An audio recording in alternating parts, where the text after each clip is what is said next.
So we got Magicula, Vonica, Exploding Dark Disciples. We got one more thing to worry about in the Heart Kingdom. I ain't feeling nothing cause I'm numbed out. Bounce. I ain't feeling nothing cause I'm numbed out. Bounce. I ain't feeling nothing cause I'm numbed out. Bounce. I ain't feeling nothing cause I'm numbed out. Bounce. I ain't feeling nothing cause I'm numbed out. Bounce. I ain't feeling nothing cause I'm numbed out. Bounce. I ain't feeling nothing cause I'm numbed out. Bounce. I ain't feeling nothing cause I'm numbed out. Pull up, say what's the deal, bruh? See how I lose my cool any second if they don't hear us. Many people will fear us. Say when you look in the mirror, don't you compare us to anything they get embarrassed. Ha, ha, woo. So many people be talking like they want the problems or something. I noticed that all of you polish and all of you people get punished. It's hard to keep food on your stomach, to all of the hustle keep running. That's hard to stay humble with nothing. We're off of the jungle, we're bugging. So let me come down all of a sudden. I told you that we keep it buzzing. Ha, woo. I ain't feeling nothing cause I'm numbed out. Bounce. I ain't feeling nothing cause I'm numbed out. Bounce. I ain't feeling nothing cause I'm numbed out. Bounce. I ain't feeling nothing cause I'm numbed out. Bounce. I ain't feeling nothing cause I'm numbed out. Bounce. I ain't feeling nothing cause I'm numbed out. Bounce. I ain't feeling nothing cause I'm numbed out. Bounce. I ain't feeling nothing cause I'm numbed out. Yo, what's good everyone? It is Jack Oats to go. You either know or you don't. Before we get started with this video, please make sure to like and subscribe by the end of the video if you like it. If you don't, dislike it, leave hate comments, unsubscribe, don't ever subscribe, and don't come back to this channel. Block me on everything and unfollow me on Twitter. Alright, now that's all out of the way. Like I said, there is another thing in the Heart Kingdom that I think we need to be worrying about. And it's not Vonica, it's not Magicula, it's not Exploding Devil Disciples. What would be the fourth thing? I'm gonna give you guys 5 seconds to try and guess this. Because I think this is an actual problem. Alright, starting right now.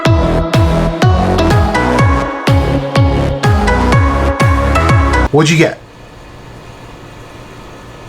Oh, that's close. That was really close, actually. I mean, that's good. That was a good guess. But I mean, it's wrong. It's wrong. It's not my answer, so it's wrong. You know what I mean. So the actual thing that we need to be worrying about right now is Charmy. So if you've seen my other video talking about Charmy and why we need to keep her in check, then you understand why I'm saying it. But if you did happen to miss that really short video, probably the shortest video I ever put on this channel, I think it's like 5 or 6 minutes. Go watch it really quick and then come back. Charmy, it looks like she's set to be the catalyst to what is going to be Ragnarok. Now, Ragnarok, if you don't know already, is like the fallout. This is what happens when the world is about to end. With everything going as crazy as they're getting with demons and the spade, it's not looking particularly good with the state Charmy's in. I know some people are like, what state is Charmy in? Like, she's fine. She's really not. And we got a good glimpse of this in the very beginning when we first caught up with her. She went berserk. And a lot of people took that as just like, oh, that's really cute. You know, Charmy just being Charmy. Food and... No. That's her losing control. She's a literal walking monobomb at this moment. To get into the very, very brief lore,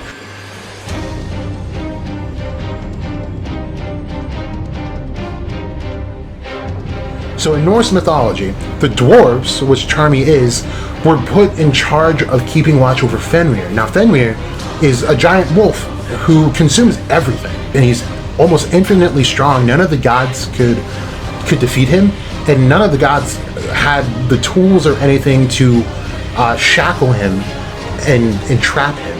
But the Dwarves were able to make a soft cloth-like chain where Fenrir was unable to escape.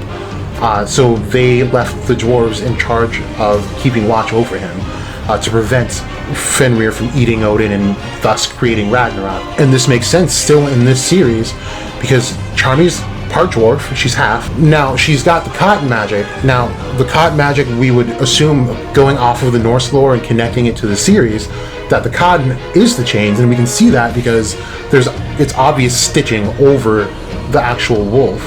And then when she goes human, then the wolf is able to come out. So that means Dwarf Charmy is no longer doing her job because now it's Human Charmy. And Human Charmy doesn't have control over Fenrir. It seems that Fenrir, every time he gets out, takes advantage of the opportunity and consumes as much magic as he can. And it's almost like a Naruto Nine-Tailed Fox situation where Kurama was slowly loosening that seal on Naruto so that he could eventually get out. And this could be what we're looking at with Charmy. And if that's the case, this is really going to spell trouble. Consider the situation we're in the Heart Kingdom. We have Devil Disciples blowing up everywhere. Now these are super concentrated balls of just mana, now just going berserk. And this is Devil mana, not to mention. So we don't even know if... So look, if Fenrir were to consume this magic, I would assume this would make him so much stronger. Because not only is this just a lot of mana in one place, this is demonic mana. And we haven't really seen the full-on effects if this does affect, Fenrir or Charmy or both, or if mana is just mana, it doesn't matter where it comes from. But I would have to assume negative mana will probably affect them in a negative way. So with this going down, if Fenrir starts eating this magic, and depending if he can get to other sources of explosions, this could save a lot of people. This could be the ultimate buffet for Fenrir. But this could end up being more trouble than it's worth. We only have 5 lives on the line, and all of them can get saved by Fenrir just so that Fenrir can get infinitely stronger and put everyone in danger all over again. That's kind of what I'm seeing. I don't know how it's going to manifest because we were never given a walkthrough of what the deal with Charmy is. We just know she's half dwarf.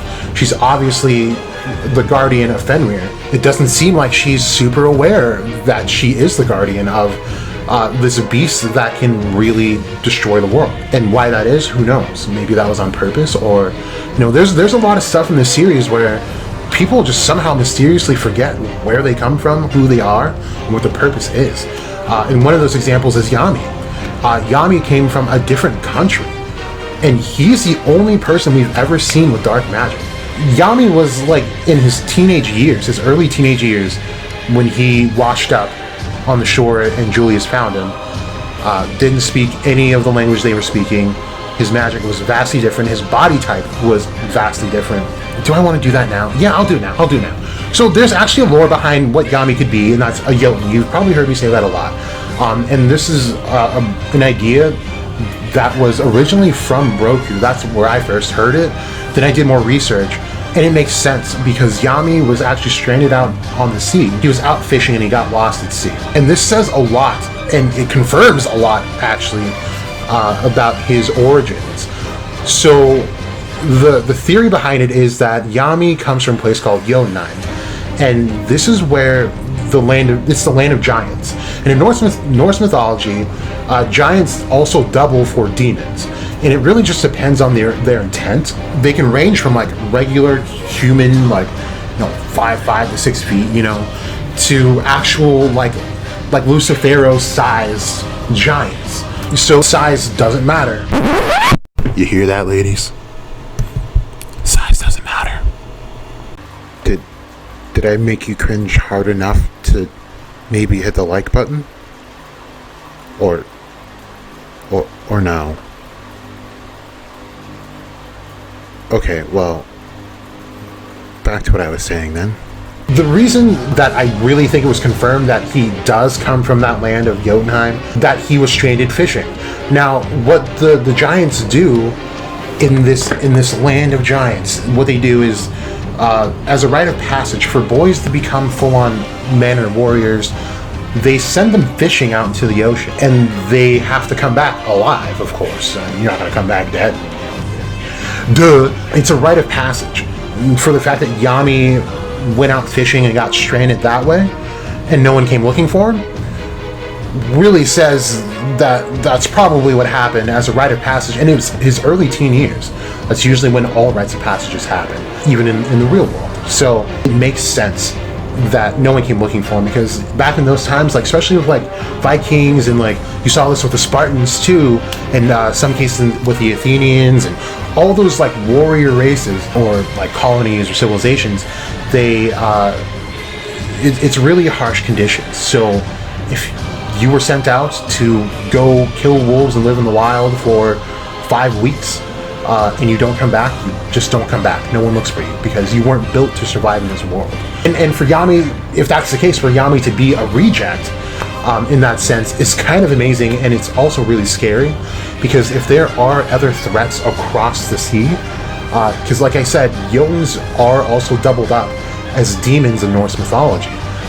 So if there are giants out there with ill intent, which would then be called demons, there could be even more trouble on the horizon. But I went on a huge tangent, but what I'm saying is Yami came here in his early teenage years, and there is no talk about where he came from. Like almost nothing. He might have mentioned it once as far as, you know, learning how to use swords and whatnot, but there's no talk about like the mages there, if there are any. There's no talk about any of that stuff. So it leaves me to wonder, like, what's going on? I'm not trying to blame anybody, but like, it's just weird how Julius found him, and all of a sudden there's just like, okay, I'm just gonna forget about that place, because apparently I have no connection to my mother, my father, my sister, brother. You know, if he has any, I don't know. But like, it's just really weird that Yami has shown no intent on going back, doesn't even talk about it. It's really fucking weird. And I want to believe that Julius like wiped his brain or something, because he does have marks. And I really don't know why that's even happening. But like I'm saying, it's odd that Charmy just doesn't even realize what her role is in any of this and what her magic is. It doesn't seem like she has any real recollection of what happens when she does go in her human form. And it just still shows that she's losing control over this immense power that she's guarding. And like I said, this could just end up being Fenrir's just ultimate buffet. And if that's the case, the heart's not done battling. And how they're gonna get back, it would be an awesome time for Dwarves to come up if Fenrir does get loose, because they were foreshadowed in the last arc, and it seems like the Heart Kingdom, or the outskirts at least, would be the perfect place for things like Dwarves to dwell in, because they're more so builders, they're not really fighters. They supplement and aid other races, but as far as like even their lore goes, they're not really fighters. So it would be best for them to be well hidden, and that was exactly what the Heart Kingdom was a well hidden oasis. And if that's where they are and Fenrir gets loose, I can definitely see Dwarves coming out of the woodwork, out of the forest, getting it together and knowing out the situation. And I kind of hope that happens, because that would be an awesome introduction to Dwarves, and then we'll get even more things, and maybe we can get Asta some more tools to help channel his anti-magic and manage his demon a bit better. You know, super side tangent. I was going to end it there, but super side tangent. Something I want to see from Asta. I don't know if you guys have ever read or watched Terraformers. You would have to read it to know who this character is, though. There's a guy's got white hair, super buffed out. Now there's like tiers of these warriors that are supposed to like clear Mars of these like super malevolent like humanoid roaches that are like all powerful. They inject themselves with a serum that activates the DNA in their body that they were all experimented on. They all have certain like DNA from a certain insect, and in some cases animals and even reptiles. They inject themselves and then it activates.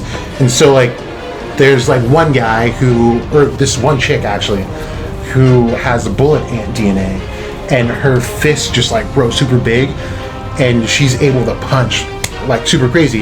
And it's a cool series just because like it gets into the actual science of like, this is what the bug can do on this level alone. So if you put it on like a human level, it just explodes after that. So stuff like that. You have a guy who's got eel DNA who can like shock things. He had a really good arc. They have tiers, so like number 15, it's the 15th strongest one out of like 30 or 40. Yeah, it was like 40 or something. Then you have number 1. Now number 1, when I last read it, he had not transformed at all. he was beating roaches. He was beating some of the other warriors that were amplified with animal insect DNA with his own body. But then, you know, once he injects himself, he's going to be like vastly stronger. So what I would love to see from Asta, I would really like him to not use his swords at all. What I would prefer is if he were to somehow get a katana made like Yami to really sharpen up his swordsmanship skills. Just imagine like Asta on the level that he's at, being extremely skilled with a katana. This would be the lightest sword he's ever had. He'd be so much faster, and I think he'd be a lot more potent with it, especially if he's able to channel just a small amount of his anti-magic into the katana. I think it would do him wonders. But it would be cool to see him not go, you know, directly into black form. He didn't when we first saw him, which was cool. But I'm just saying, like, to add on to just an already dope MC, it would be super cool to see him just be extremely skilled with a katana, and then when things start going south, all right, now I gotta whip this bad boy out. Oh no, this one. All right, I'll do both and I'll write on the other one. Like, I think that would be really cool, and it would be a really cool development for Asta. That's all I gotta say about that. I think we do have to watch out for Charmy and Fenrir right now, because this is exactly what Fenrir's looking for. He's looking for more magic to consume, and he's got it. He's got it buffet right now. So we'll see what happens. Hopefully it doesn't happen, but it looks like it will. You can come back to me and tell me I'm wrong when it drops, like I was wrong with my Dante prediction. But yeah, that's all I got. Thank you for tuning in. This has been Jack Lets to Go. Please like, subscribe, unlike, unsubscribe. Follow me on Twitter. Don't follow me on Twitter. Unfollow me on Twitter. Do what you gotta do. Look, just do what you gotta do, alright? Just do what you gotta do. Alright? Thank you for 150 subscribers, by the way. You guys are awesome. I'm gonna try and get some more content up here. I'm almost done with My Hero Academia. So be on the lookout for that. But yeah, I already did my outro. Just leave. Go. Go. Go, go, go, go, go, go. Go.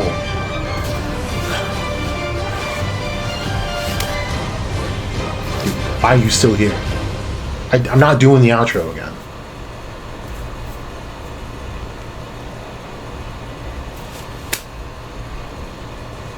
No, you leave. You leave first.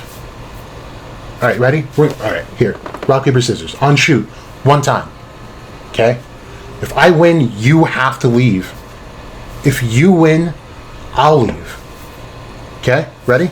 Alright. 1, 2, 3, shoot. Oh, damn. Alright. Ready? 1, 2, 3, shoot. Again? Alright. Here we go. I'm gonna win. 1, 2, 3. Leave!